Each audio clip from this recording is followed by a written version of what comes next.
All right, day number 6 of my energy leadership series. So, welcome everybody. If this is your first time checking in with me, or this is the first time you visit my page, watching the replay, I'm Michelle. I'm a confident and leadership coach. I work with negative self talkers to help them become the most confident person in the room by letting go of their fear for judgment. Today is day 6 of my energy leadership series. So for the last 5 days, I've been sharing all these different type of lenses that we've been wearing to see the world, and how it's affecting how we show up in the world and how we influence each other. So far, to recap, I have covered the warrior lens, which is full of fear, worry, and doubt, and embarrassment. Moving on to the next lens would be the fighter lens. The fighter lens is full of anger, resentment, and conflict energy. Level 3, or the cooperation lens, is full of coping and just getting our day by allowing, tolerating things to go on. So today I'm actually covering my favorite lens. I think many of us can use this type of lens more often than not, and that is the caregiver lens. So this whole series originated from a post that I had shared a couple of weeks ago, and I was in reference to the situation, the coronavirus that we're experiencing right now. And you wonder sometimes, how come some people feel more optimistic while others feel more negative? Like, what's going on?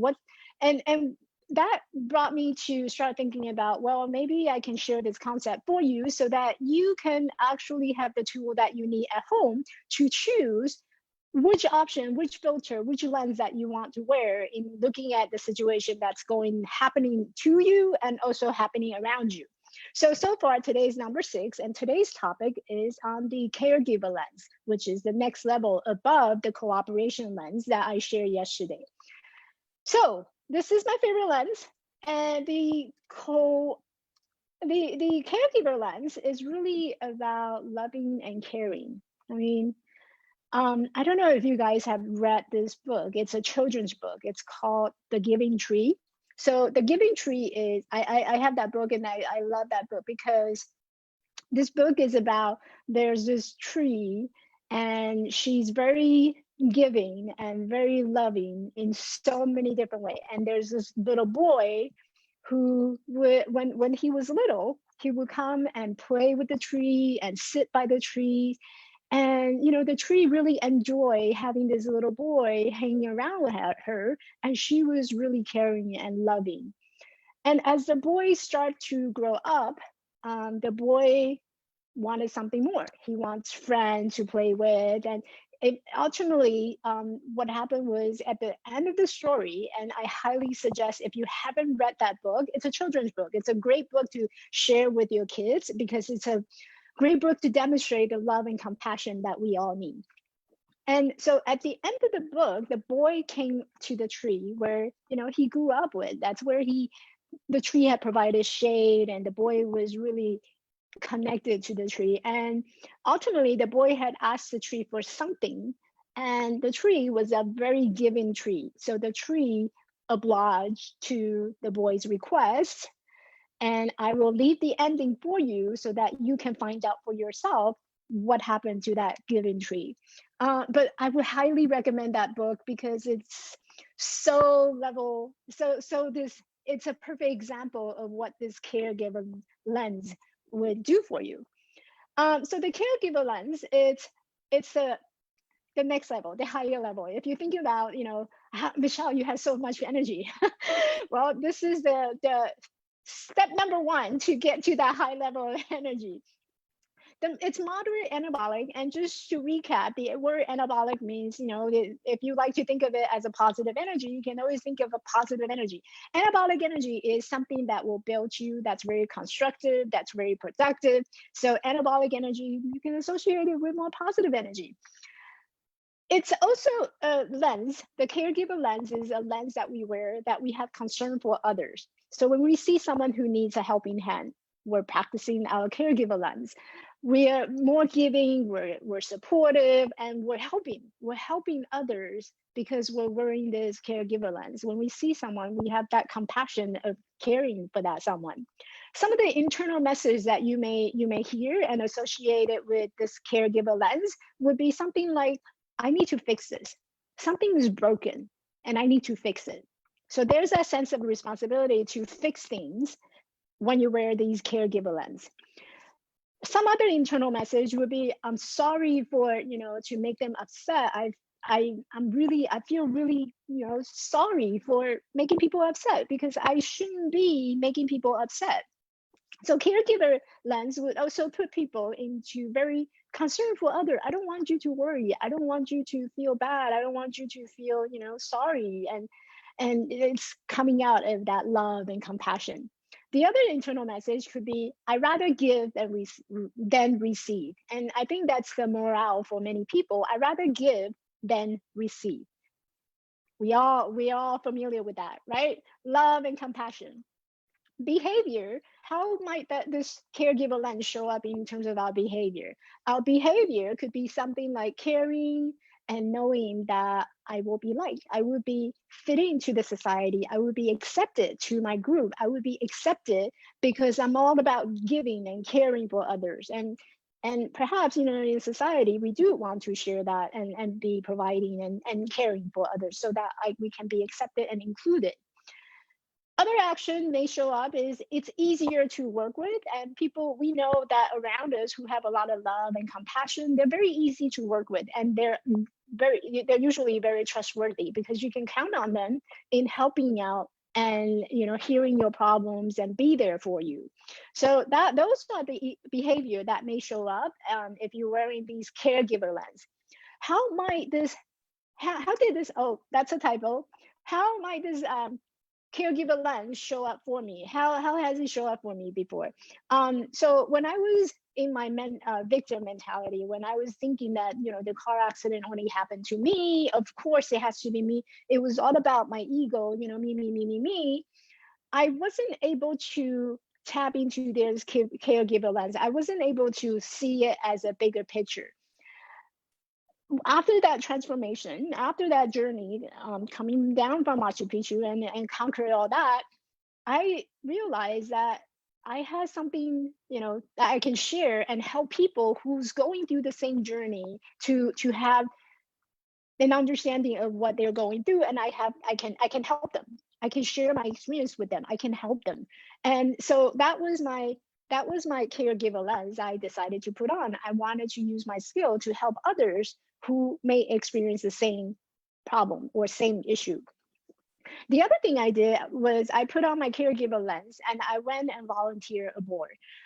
So I remember, I think it was the year after I went to Machu Picchu, I decided, I'm going to start contributing to the society. And I wasn't sure how I was going to contribute. So I contributed by volunteer aboard. And that was the year I went to Cambodia and I was volunteering at a local nonprofit school in Cambodia, and I was teaching children English. And yeah, teaching children English. my colleague would joke around that because they're saying your English is not that great and you're teaching people English. But of course, that's a joke. So that's what I did. I put on my caregiver lens instead of my warrior lens. I decided to contribute to the society. So that's how the caregiver lens show up for me. Now, how might this again, that's a typo. How might this caregiver lens show up for you? Here are some of the ways that may show up for you. You may have this internal message of there's so many people in need of helping right now. I think I'll give away my toilet paper because I don't want people to suffer. Yeah. And if you're a business owner, this may sound like you. Oh no, my business is not doing well, but look at Joe. He's even worse than I am. He just lost his wife, his dog, and now his beauty parlor. Oh, it breaks my heart to just see him going through this. Let me help you, Joe. Here, take my business. So again, it's putting on that caregiver lens. I wanted to contribute. I want to help. I want to fix things.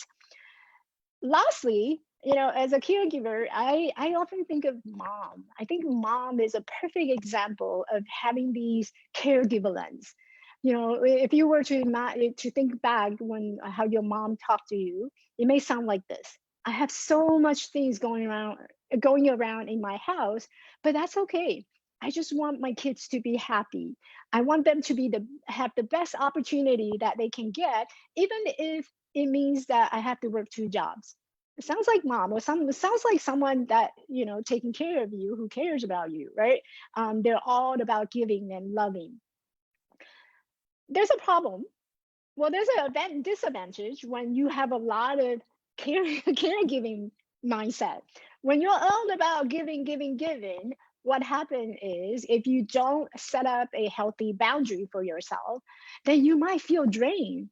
You might go right back into that warrior lens, and you would be thinking, wow, when is it my turn to get something out of this? Like, when is it my turn to be treated nice? When is my turn to have someone to give me back? So if you keep giving, giving, giving, chances are you're gonna go into the lower level lens, which is the warrior lens, or you might even sound angry, the fighter lens. You might put on one of these three lenses I talked about in the past couple of days. So setting up a healthy boundary for yourself is very important. Practice your self-love, practice your self-compassion. If you're loving and caring for someone else, why can't you care and loving for yourself? Yep. So ask yourself today, are you giving yourself enough time and space to recover from all the giving that you've been giving? And again, I highly recommend to read that book, that children's book, The Giving Tree, and you'll understand, what happened when you keep giving, giving, giving. And one of the tip that I love to share whenever I'm talking about this caregiver lens is these three different words, or three words: give, get, and get out. So you give. We all want to give. We want to be loving and compassionate to the world and to everybody around us. You want to give that. Get, the same time, you should be getting something out of that, whether it's fulfillment, whether it's happiness, whether it's joy. We may feel very happy and joyful when we give, and that's something that we get out of it. That emotional support and fulfillment, it's something that we get from it. But if you're not getting that, then I want you to start thinking about, what is it not that's not clicking, and maybe it's time to get out. Doesn't mean that you physically have to get out, but like, how do you emotionally get out? Maybe you need to set up more time for yourself. Maybe there's something that you need to look into in preparing yourself for a big moment where you're giving. So how are you allowing and giving yourself permission to have that space of self-love and self-compassion? So that's what I mean by get out. It doesn't mean necessarily physically getting out, but if it's applying to a job, then maybe perhaps getting out would be start looking. So that's my tip: give, get, and get out. Now, if you're interested in taking an assessment, again, I offer these ELI assessment, or Energy Leadership Index assessment, and you can find more information on my website at elevatelifecoaching.org/energy leadership. And with that, it comes in a complimentary 90 minutes debrief session where I will be sitting down and going over all the detail of the result of the assessment with you, and we can identify some of the opportunity where you just tap right into maybe the caregiver lens, and how do we set up a healthy boundary with that so that you don't keep feeling burned out. So this is a quote I love to share with you, and it came from me. Well, half came from me. Love has no boundaries until you start feeling burned out. And so that healthy boundary is really important. If you tend to wear this caregiver lens a lot, then if you're feeling burned out, go back and check your boundary. Have you set up your healthy boundary as to what extent do you give, and to what extent do you get? So this is something I love to share with you. And if you want to find more information about me and what I do, you can visit me on my website at elevatelifecoaching.org. I will see you tomorrow, and I will share the next lens, which is the opportunity lens. So all of you businessmen and entrepreneur, you definitely want to check in tomorrow.